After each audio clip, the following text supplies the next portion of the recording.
Hi, Tony. This is Tony Mandarich. Tony was the first-round draft choice and the #2 pick overall of the Green Bay Packers in 1989. A Sports Illustrated cover story at that time called him the incredible bulk and the best offensive line prospect ever. Tony played 4 years in Green Bay and another 3 years for the Indianapolis Colts. Tony and his wife Shar are now co-owners of Mandarich LLC, a search engine optimization and internet marketing firm in Scottsdale, Arizona. Thanks for being with us today, Tony. Phil, thanks for having me. Now, your book, My Dirty Little Secrets, Steroids, Alcohol, and God, will be released on March 23rd. Why did you write this book? Well, you know, it almost seems these days that every athlete that retires ends up writing a book about one thing or another.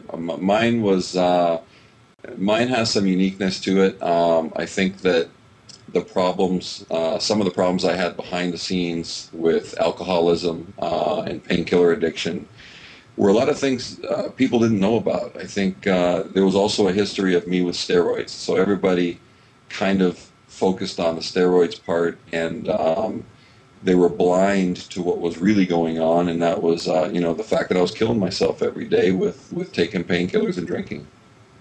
When did you get sober once and for all? My sobriety date's March 23rd, 1995. So this March 23rd, which is the day the book is released, will be 14 years of sobriety for me. Very fitting. So this was right about the time you were ending your NFL career then when you got sober? No, actually, it was in the middle. I had left Green Bay in '93 and was still out of football for a couple years, got sober in '95, and then in '96, '97, '98, I was with Indianapolis. Okay. So I did play for the first 4 years of my career, I played under the influence, and the last 3 years I played sober. And how was it coming back for 3 years clean? Oh, it was a whole different ball game. It was absolutely awesome. Looking at the game through clear eyes was a different experience. That's terrific. How does it feel now to come clean about your steroid use in college and your addiction to alcohol and narcoleptic painkillers in the NFL? It feels good to come clean about it. A lot of people, it felt really good when I got sober. And some people knew, some people didn't know, but none of the media knew. Obviously, none of the national news knew. And the longer I got sober, the less I cared if people found out, because I loved the way my life was. And a lot. I think that recovering from alcoholism or drug addiction is much more accepted now than it was 25, 30 years ago. I think 25, 30 years ago, people felt that it was a moral issue and they didn't look at it as a disease. But it's a lot more accepted, and my main motive with the book is to be able to have somebody read it and say, you know what, I can relate to what he's saying, I can relate to his emotions, I can relate to the pain that he went through, and if he can do it, there's no reason why I can't do it. So are you trying to tell people who are trying to kick an addiction and sober up that, look at me, it can be done, and provide that inspiration for them? Absolutely. I mean, listen, if I can do it, anybody can do it. Because I was as I tried so many different ways to clean up and get sober, and literally hundreds of different ways, and nothing worked until I put myself into treatment and got introduced to Alcoholics Anonymous for me. Now, that's not the only way to do it. There are other ways to do it. There are other. Do you want to edit that out? No, that's fine. That's real. All right. There are other ways to do it. I think it's not the answer for everybody. It is what worked for me. So, other people can just stop and be somewhat okay with it. I needed more help. I needed group help, and I got it. And now we try to give it back. So. Terrific. Have you explained your drug use to your 4 children and used it as a teachable moment? Yes, I have.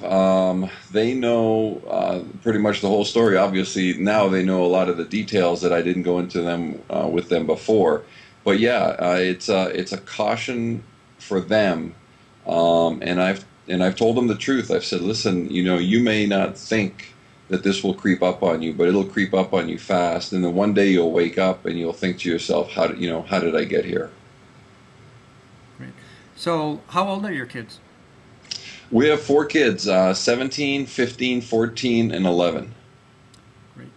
And on your website, TonyMandarich.com, you recommend books by the likes of Deepak Chopra and James Redfield, the Dalai Lama, Eckhart Tolle, Stephen Hawking.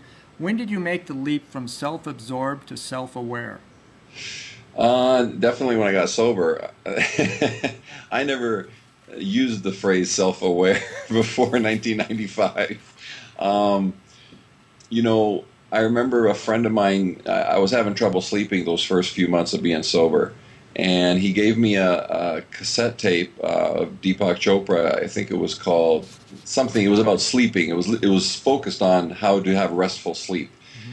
And I really liked it. And then I started getting some more of his work and reading it and listening to it. And then it expanded into Wayne Dyer and other things. And now for me, it's a part of life. It's part of daily reading. Books, on awareness, on, I never thought that I would like books on poetry. But you know what? They make, sometimes you read some stuff by, it doesn't matter if it's Walt Whitman or whatever poet it is, and it just makes you go, wow, is that brilliant? And it's like, how do they do that? Because I would never have the eloquence to write stuff like that. One of my favorite books is by James Allen, As a Man Thinketh, and it's short, easy reading, to the point, and it's just absolutely awesome. I've read that book probably hundreds and hundreds, if not thousands of times, and wow. I always get something different out of it because, the book stays the same, but I don't.